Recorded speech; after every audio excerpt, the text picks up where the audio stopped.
जम्मू कश्मीर के तमाम अवाम, जिसमें मुसलमान भी हैं, जिसमें हिंदू भी हैं, जिसमें बुद्धिस्ट भी हैं, जिसमें ईसाई भी हैं, ये तमाम जम्मू कश्मीर शहरी जो हैं, उनका इतना ही हक है जम्मू कश्मीर के ऊपर जितना मेरा हक है।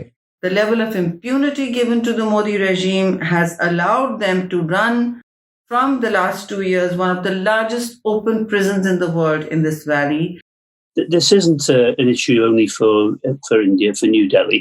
This is an international issue, and it's been international quite literally since the formation of Pakistan and India.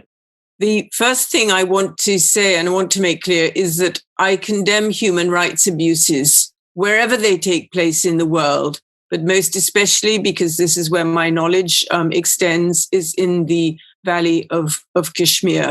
तो कश्मीर अपने हक के लिए लड़ रहे हैं और कश्मीर का हक है कि वो अपने मुस्तकबिल फैसला करें।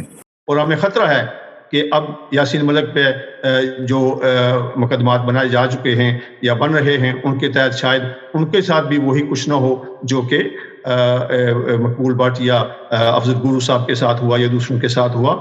We need our father. I have seen my father most of my life till now. I have seen him behind the bars. Pakistan को फोकस करना चाहिए कश्मीरियों के हकूक के लिए, डिप्लोमेटिकली, पॉलिटिकली, इंटरनेशनली इसको सपोर्ट करना चाहिए। कि कश्मीर को सिर्फ कश्मीरी खुद उसकी नुमाइंदगी कर सकते हैं। I think the United Nations is not fit for purpose. It has ignored the plight of the Kashmiris. India can't show compassion to everyone but then exclude Muslims.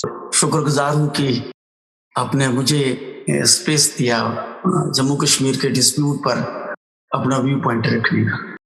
We are standing shoulder to shoulder with our brothers. We are standing shoulder to shoulder to our sisters until that they get their right for self-determination. Of course, right to self-determination is the ultimate destiny for the Kashmiri people. The question is, who is the spokesperson for the people of Kashmir? उड़ते पंछी, बहते झरने, गीत बगावत के गाते हैं, मस्त हवा के ठंडे झोंके अब तो शोले बरसाते हैं।